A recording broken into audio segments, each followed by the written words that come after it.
2020 is when we had a proliferation of Lego personalities on YouTube, and they always talk about their white whale or unicorn.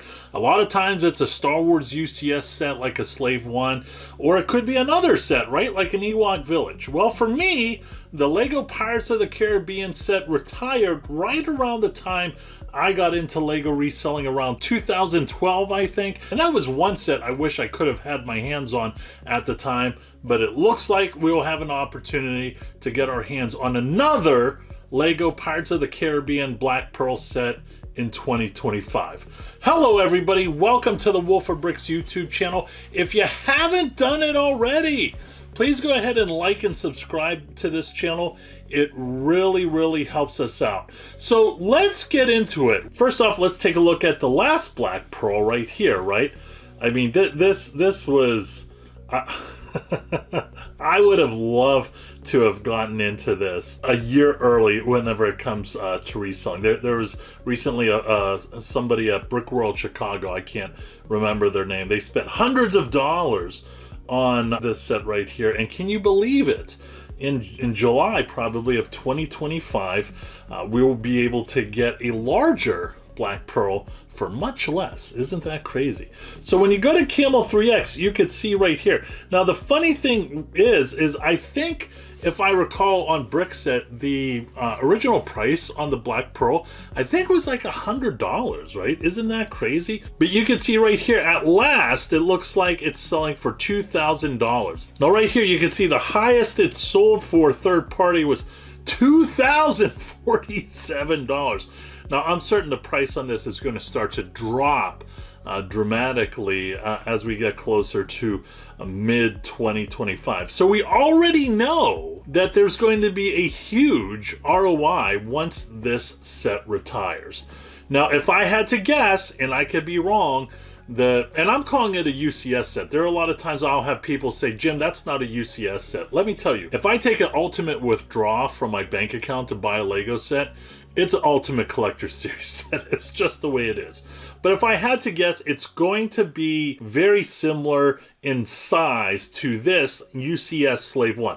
Now this retailed for $200. I bought this set at the Lego store in Columbus, Ohio, probably around 10 or 9 years ago, right? So I believe it'll be this size. Now, if I had to guess, the price point will probably be around $260. I really don't see it as the same size as the Endurance. I really don't see it as the size of the Titanic. If it's the size of the Endurance or Titanic, I don't know. I think that's a little too extra, but it is what it is. We'll eventually find out. Now this set right here, the Silent Mary, set number 71042, came out when I was reselling. And I purposely didn't purchase this set because I said to myself, why pick a wannabe Black Pearl set whenever you could just pout and...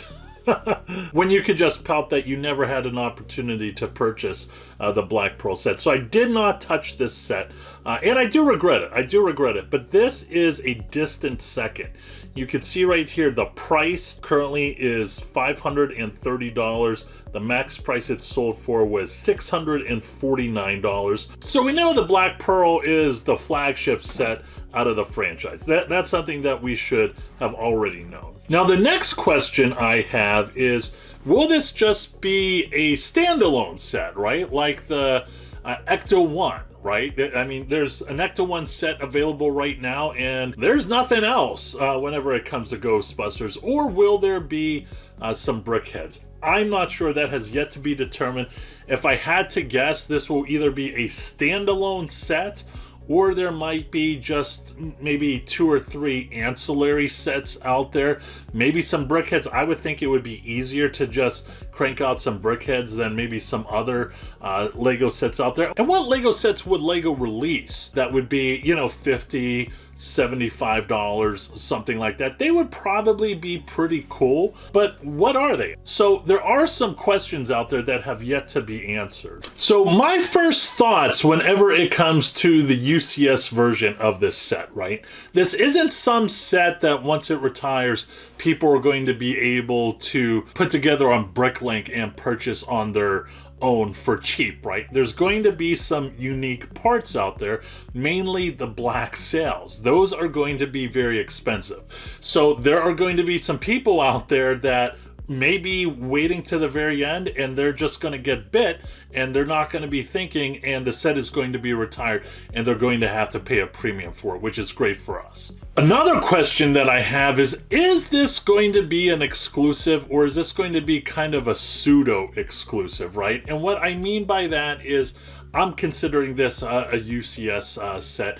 I saw when I went to Target, maybe a day before Christmas, I saw a Star Wars UCS Interceptor, and I thought that's interesting, right? And you'll see the occasional one-off UCS sets out there. I'm not sure how many retailers are going to have these large sets in their stores. You may be able to get them online, right? But I think the Lego shop is going to be the main place whenever it comes to physically grabbing that set. And I think that's going to benefit resellers, because I believe there's going to be more of a demand for it. It's not like there's going to be people walking through Target casually and saying, oh, there's a Pirates of the Caribbean Black Pro out there.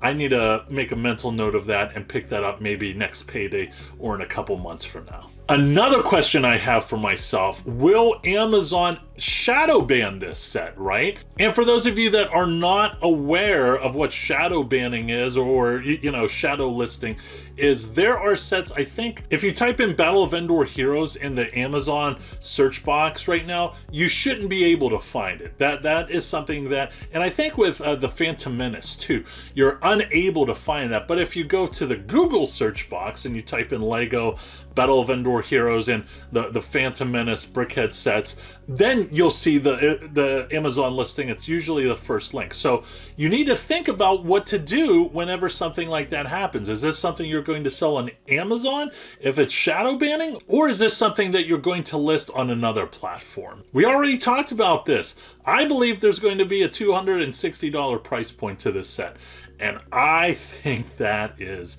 a really, really good thing. You're not going to have a lot of people, and I don't want to pick on these people a lot, but you're not going to have a lot of people like the Republic fighter tank going to Target and picking them up for $40, and next thing you know, there's a glut online of people trying to sell them. This is probably going to be a very, very narrow niche.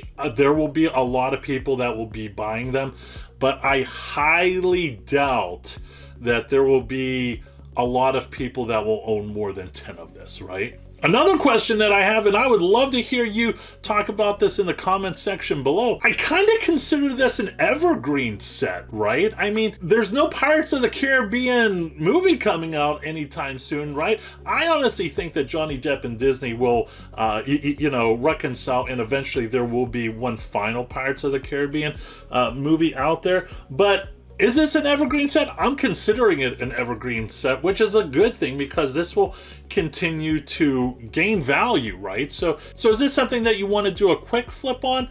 Not necessarily. In fact, I definitely wouldn't do that. But this is something that over time, the value is going to continue and continue and continue to grow. Now, another good thing is, I've mentioned in the past, there are a ton of people that are getting out of the Lego reselling business, which I think is great. So I think the days of people throwing up pictures on the Facebook groups and the forums with a trunk full of Ecto 1s at full retail price are long gone, right? Will there be chatter on this set? Sure, but there's not going to be the mania, right? That is very unhelpful whenever it comes to Lego resellers picking up a set like that. So those are my thoughts whenever it comes to the Pirates of the Caribbean Black Pro. I would love to hear what you have to say about this set in the comments section. That's it, friends. Hope you enjoyed the video. As always, please don't forget to like and subscribe. Once again, I'm Jim with wolferbricks.com. Always go out there and get it.